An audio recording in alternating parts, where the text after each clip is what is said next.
Buenas tardes, bienvenidos a nuestro primer encuentro, que les propongo leer el Evangelio de San Juan, leerlo tranquilamente, sin apuro.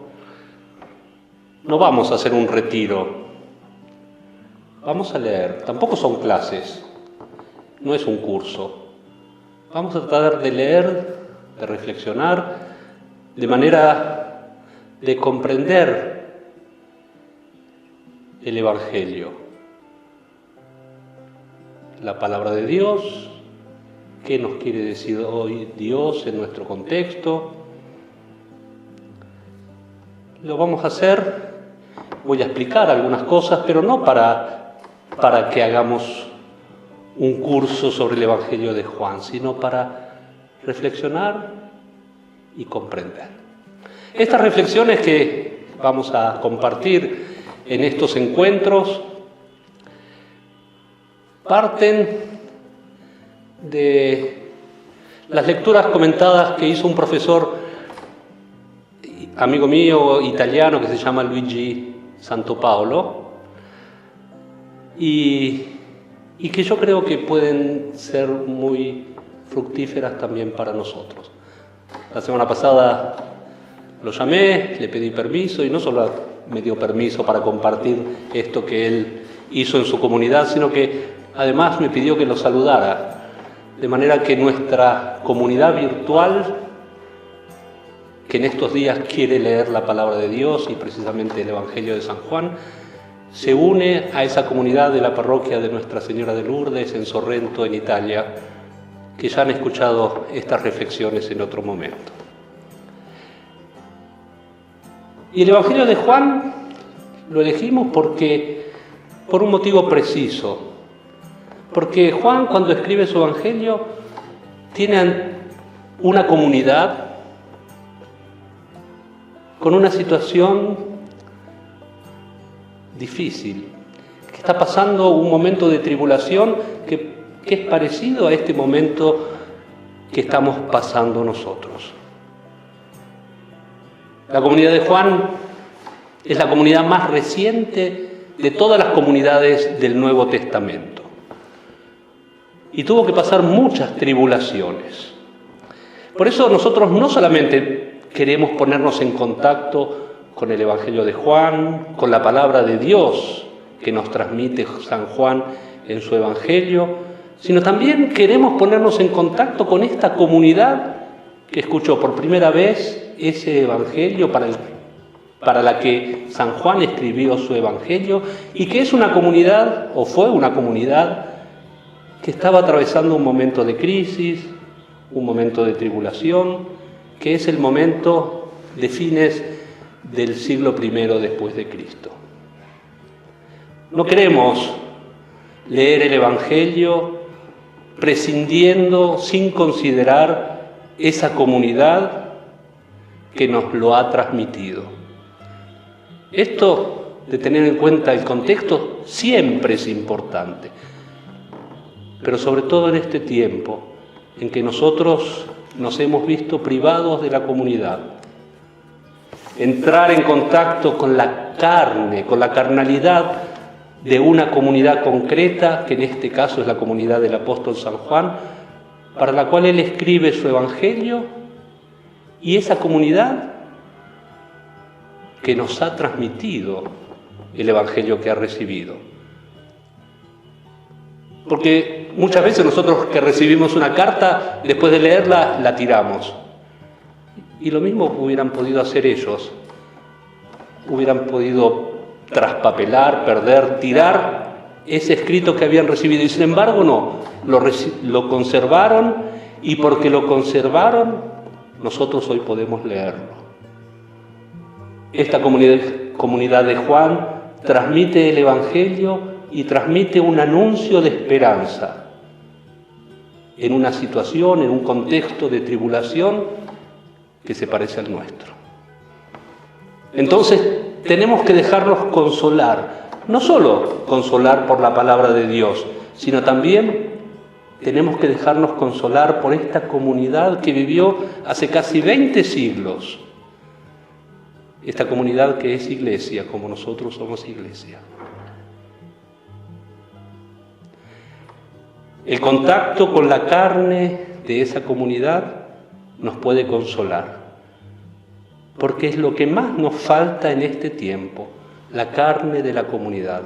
Cuando digo carne de la comunidad, me refiero a la vida concreta de la comunidad, una vida cargada de esperanza o cargada de sufrimiento, de consuelos y de tentaciones y desilusiones. Una comunidad con sus riquezas y con sus pobrezas.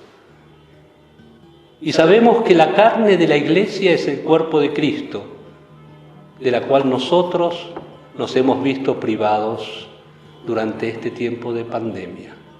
Ya sea porque no hemos podido comulgar con el cuerpo de Cristo, pero también porque nos hemos visto privados de la vida de la comunidad, que también es cuerpo de Cristo. Tocamos la carne de esa comunidad en su contexto histórico. No lo vamos a hacer porque pretendamos dar una clase de historia, cómo era la vida de las comunidades al final del siglo I, sino para proyectarnos en la vida de esa comunidad. Es una comunidad que nos resulta cercana porque ha pasado por las mismas dificultades que estamos pasando nosotros. Y por eso, a pesar de los siglos, es una comunidad que despierta nuestro afecto y nuestro cariño. Es una comunidad que sabe qué significa anunciar el Evangelio en un tiempo de aislamiento, de soledad. Sabe cómo vivir la fe en un tiempo de distanciamiento, en el que la distancia, sin embargo, no impedía sentirse unidos por la única palabra veraz, que es la palabra de Jesucristo. Como dijimos, la comunidad de Juan es la última de las comunidades del Nuevo Testamento, alrededor del año 90, al final del siglo I. Es una comunidad más madura que las anteriores, porque recoge las experiencias de esas comunidades anteriores y a su vez debe enfrentar una situación nueva, una situación de prueba, de persecución, de tribulación. El Evangelio de Juan fue escrito aproximadamente 20 años después del último Evangelio, que fue el de Lucas. Y después de esos 20 años, la comunidad de Juan debe confrontar su fe con una serie de esperanzas que no se han realizado.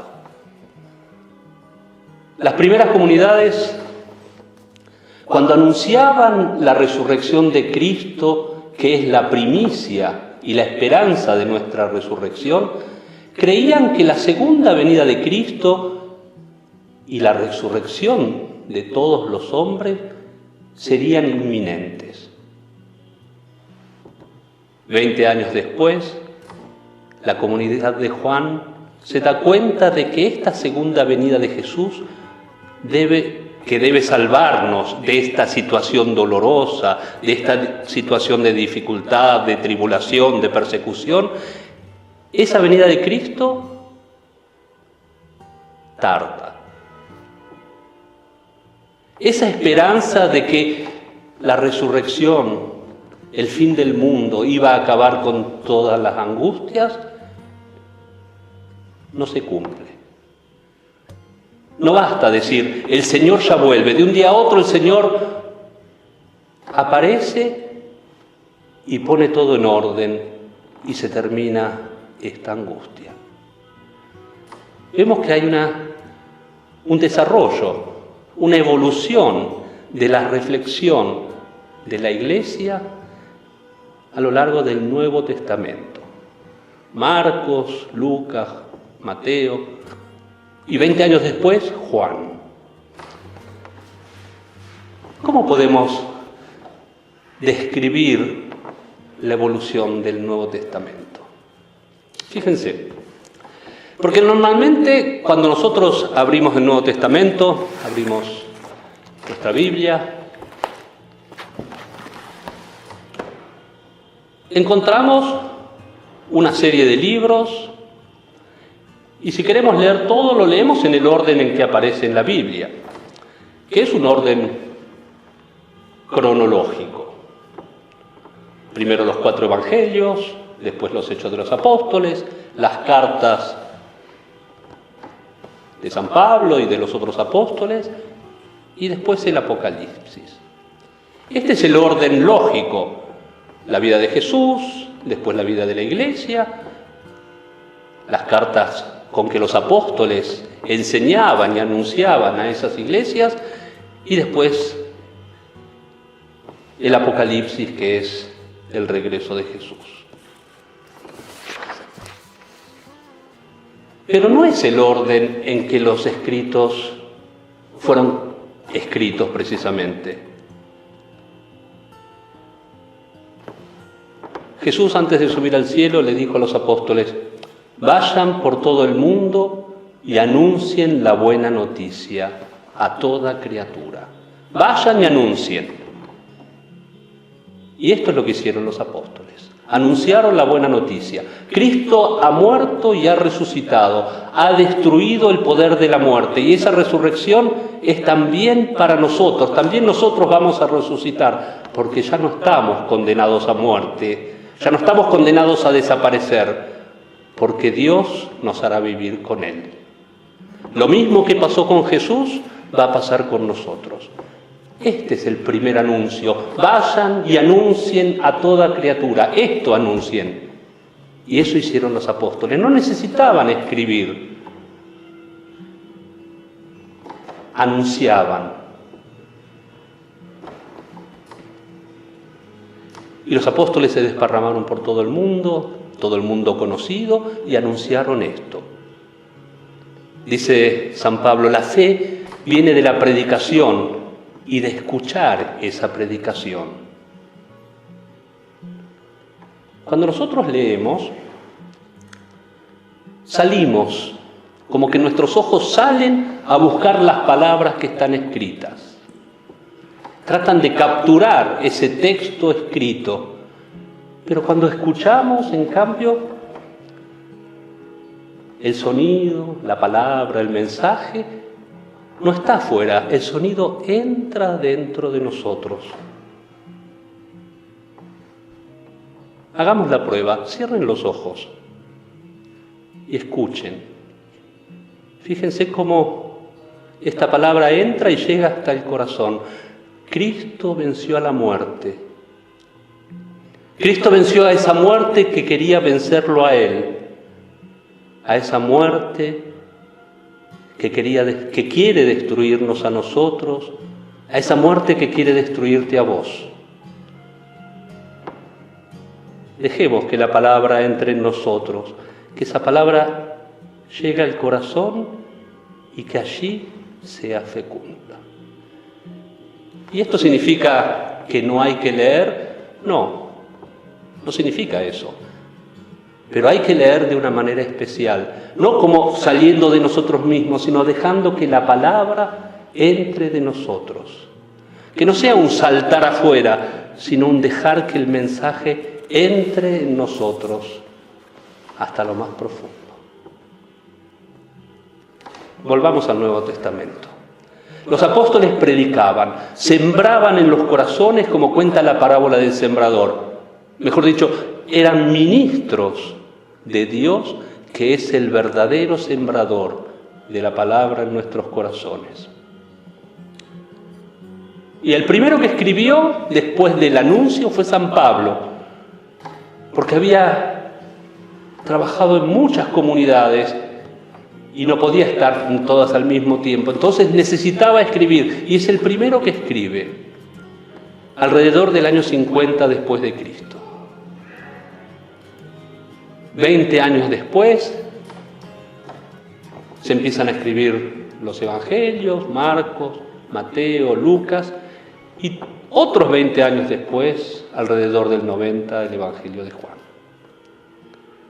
En nuestras Biblias, San Pablo aparece después de los evangelios, porque San Pablo predicó y trabajó después de la muerte de Cristo. Entonces era necesario contar primero la vida de Cristo y después la vida de la iglesia, y San Pablo en la iglesia y San Pablo en las comunidades. La Biblia ordena los libros según la cronología de la historia. La vida de Jesús, el nacimiento y el desarrollo de la iglesia, las cartas escritas a esas iglesias y el Apocalipsis. Pero esto no nos permite prestar atención al desarrollo del Nuevo Testamento, a cómo fue desarrollándose este anuncio desde que es la predicación de ese mensaje esencial del cristiano. Cristo murió y resucitó, venció a la muerte en Él y en nosotros. No nos permite prestar atención entonces a este desarrollo desde el anuncio esencial a lo que encontramos escrito en estos libros. Si queremos ver cómo se desarrolla y crece la Iglesia, tenemos que prestar atención a este orden en que fueron escritos a partir de lo esencial.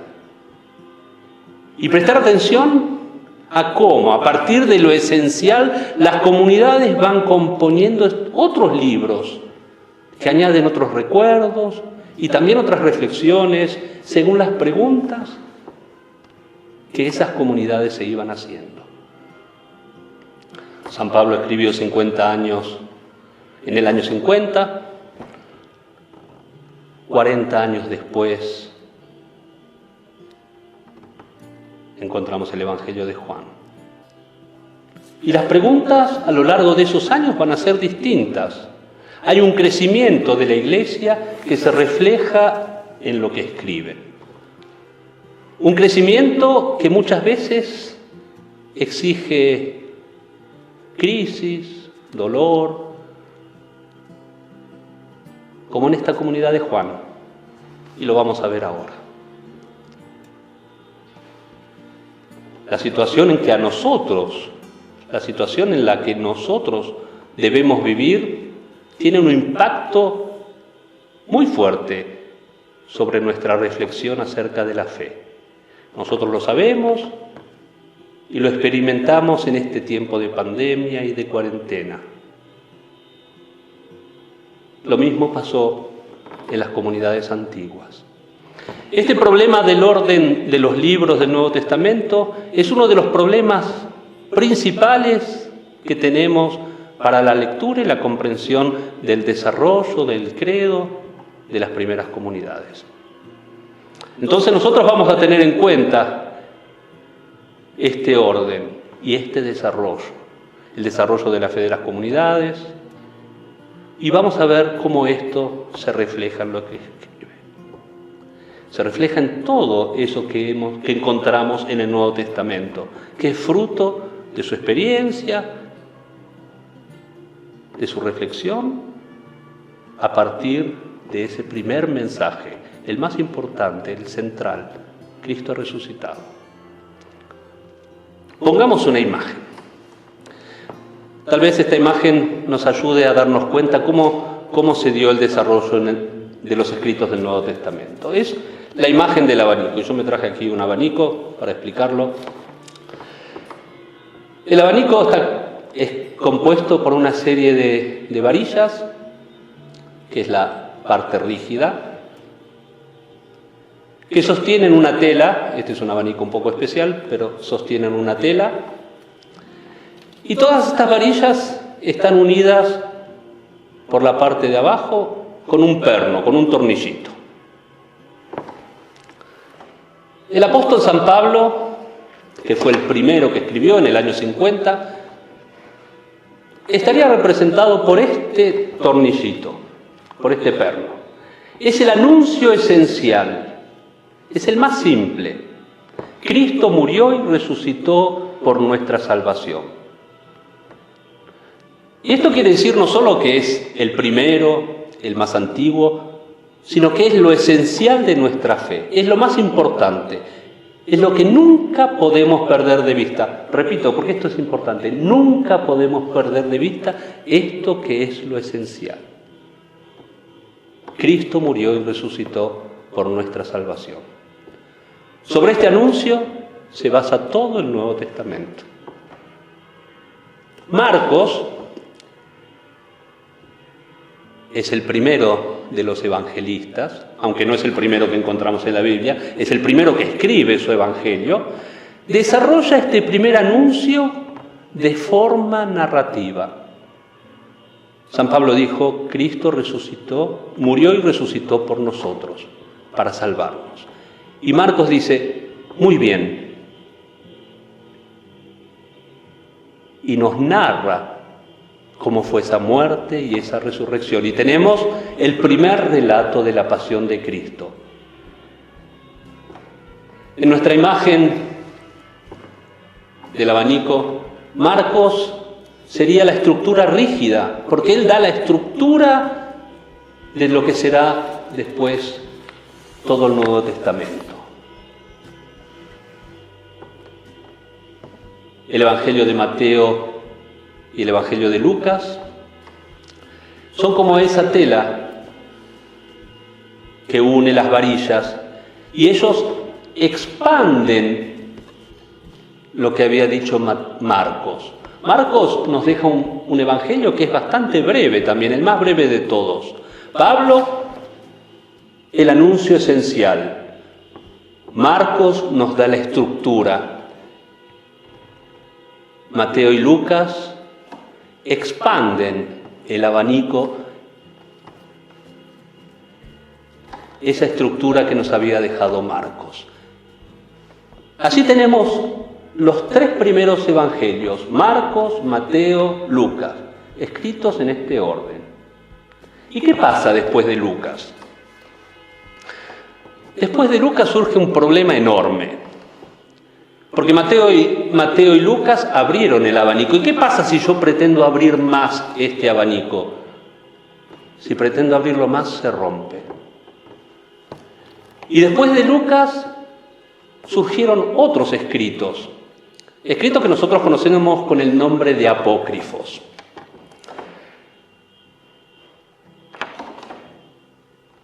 Y esos escritos añaden cosas curiosas,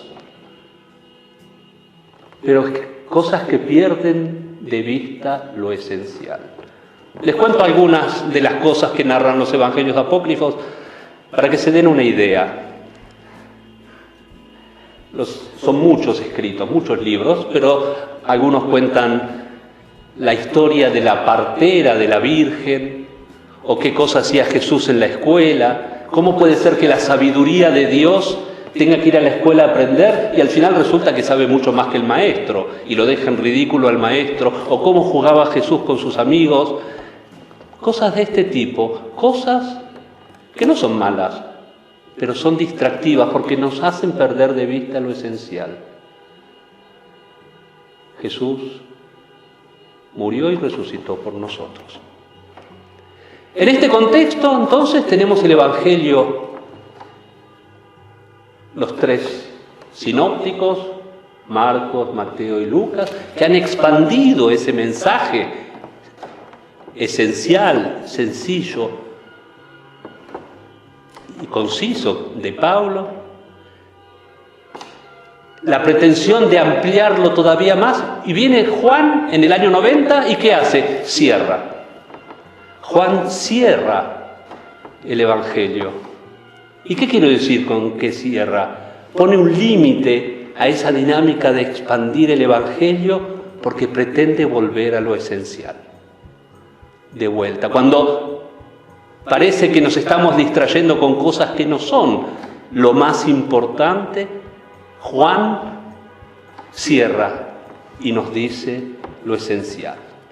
Habíamos puesto ya un ejemplo. Cristo ha muerto y resucitado. Veamos otra afirmación de Pablo sobre la encarnación y el nacimiento de Jesús. Pablo dice en la carta a los Gálatas, si quieren buscarlo, en el capítulo 4, versículo 4, hablando de Jesús, nacido de mujer, nacido bajo la ley. Una frase, ¿ves? Sencillo, lo esencial. ¿El anuncio es suficiente? ¿Es suficiente esto para nuestra fe? Sí, es suficiente. Nacido de mujer, nacido bajo la ley, lo esencial. Y a partir de este anuncio esencial de Pablo, podemos saber que Jesús no tuvo un nacimiento ordinario. La afirmación nacido de mujer es un poco extraña, porque el pueblo judío, cuando hacía referencia a la genealogía, lo hacía por línea paterna, nunca por línea materna. Fíjense en todas las genealogías del Antiguo Testamento, hijo de, pero siempre los padres. Y aquí dice nacido de mujer. Y claro, sonaba raro. Y Marcos, entonces, esta afirmación concisa de Pablo la pone en una narración. En el capítulo 6 del Evangelio de Marcos, Jesús está predicando.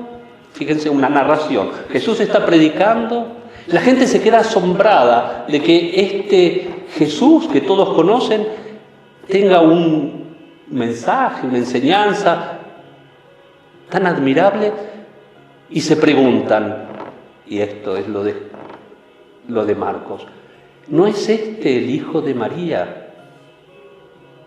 ¿No es este el hijo de María? También una frase sencilla.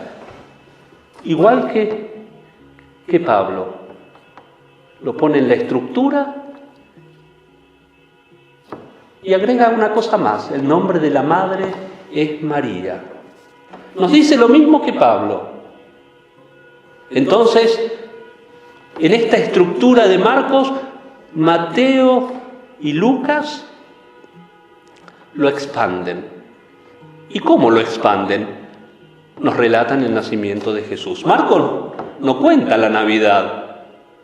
Mateo y Lucas sí. Nos traen la narración de la Navidad. Pablo, entonces, nacido de mujer. Marcos, ¿no es este el hijo de María? Mateo y Lucas explican.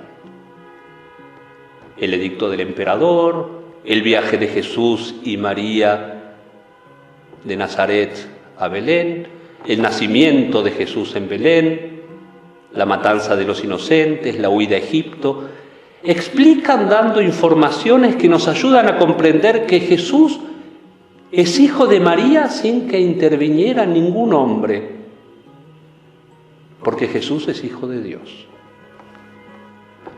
Luego vienen las narraciones apócrifas que tratan de ampliar y explicar todavía más. Agregan cosas curiosas. Algunas de esas cosas nosotros las conocemos porque han llegado hasta nosotros. El buey y el asno, la gruta de Belén, la historia de la partera. No son cosas esenciales, ¿se dan cuenta? No son lo central del anuncio. Tampoco son cosas malas, pero son distractivas. Nos hacen perder de vista lo esencial, nacido de mujer. ¿Sí? ¿Se entiende? Entonces viene Juan y cierra el abanico. Vuelve a lo esencial y nos da una sola información sobre el nacimiento de Cristo. El Verbo se hizo carne y habitó entre nosotros. Juan y su comunidad tienen una fe más madura. Nos dicen lo importante para nuestra salvación. El Hijo de Dios se hizo carne, nació y vivió entre nosotros, como uno de nosotros. Vuelve a lo esencial.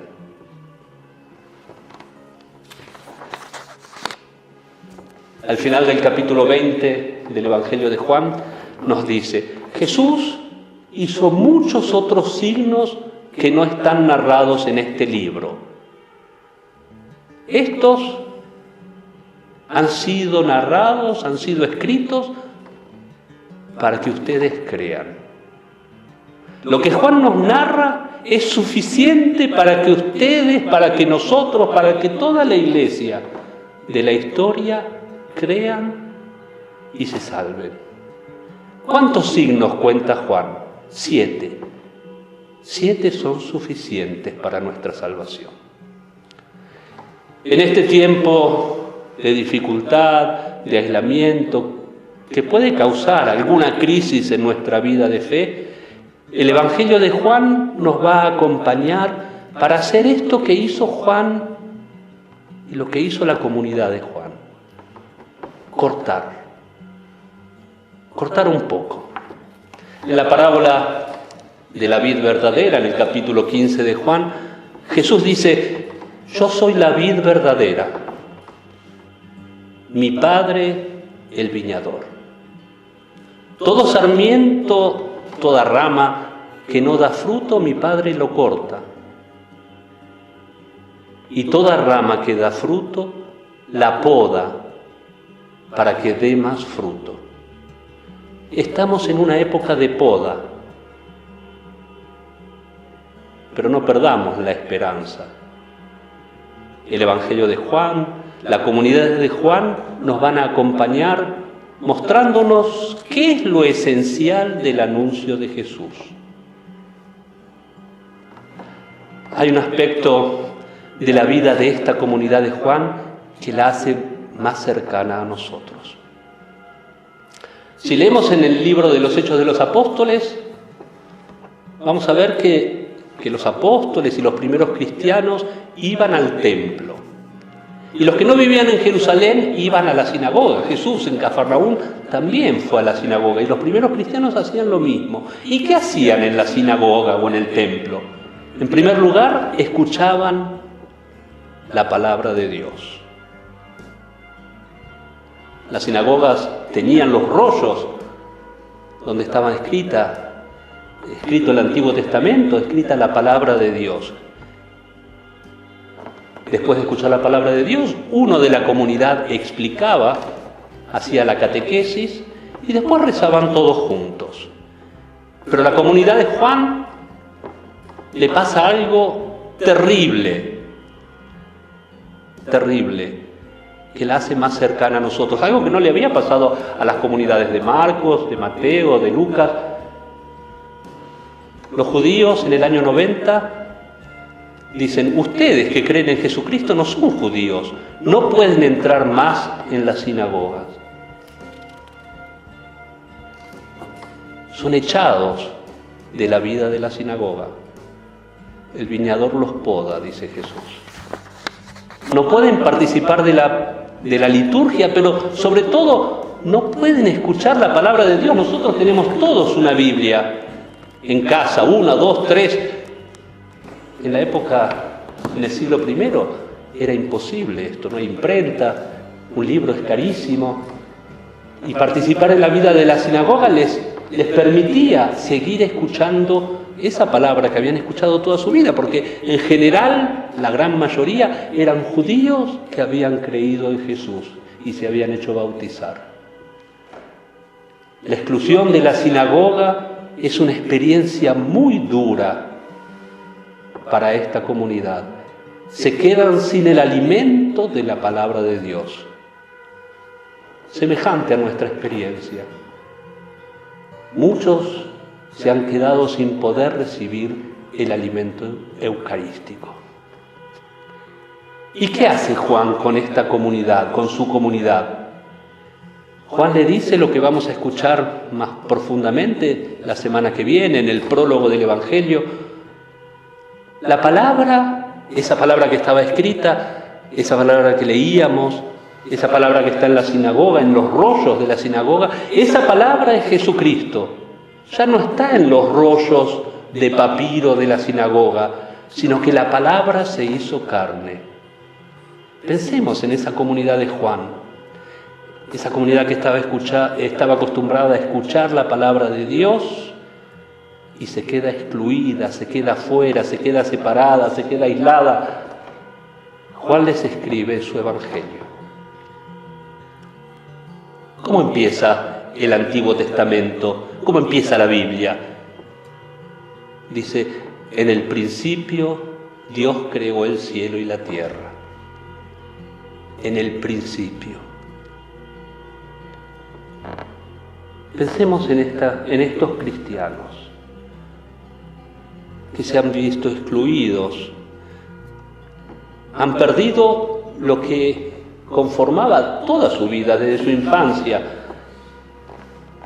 quedan afuera y se reúnen, porque los cristianos no tienen iglesia, se reúnen en una casa y por primera vez alguien les lee este evangelio que escribió Juan y están todos reunidos y escuchan el comienzo del evangelio de Juan que dice: en el principio existía la palabra. Y cuando estos cristianos venidos del judaísmo escuchan en el principio, su corazón vuela. Toda nostalgia de lo pasado pierde fuerza. En el principio existía la palabra. Y esa palabra es Jesucristo. Y esa palabra salva. Y esa palabra se hizo carne y está en la carne de toda la iglesia. También nosotros podemos sentir nostalgia por todas esas cosas a las que estábamos acostumbrados y de las que ahora no podemos participar. No dejemos lugar a la nostalgia, porque la palabra se hizo carne. Tenemos la palabra de Dios que se hizo carne, Jesucristo. La semana que viene, entonces, vamos a comenzar a leer el prólogo del Evangelio de San Juan. Yo les recomiendo que tengan a mano una Biblia, la Biblia que tengan ustedes, y pongan un señalador en el Evangelio de Juan, un señalador en el Evangelio de Juan y otro señalador en el Génesis. Y ya les voy a explicar por qué. Al principio de todo, porque vamos a leer en paralelo el Evangelio de Juan con el libro del Génesis. Que tengan una buena semana. Si Dios quiere, nos vemos la semana que viene. Cuídense, estén atentos y que Dios los bendiga.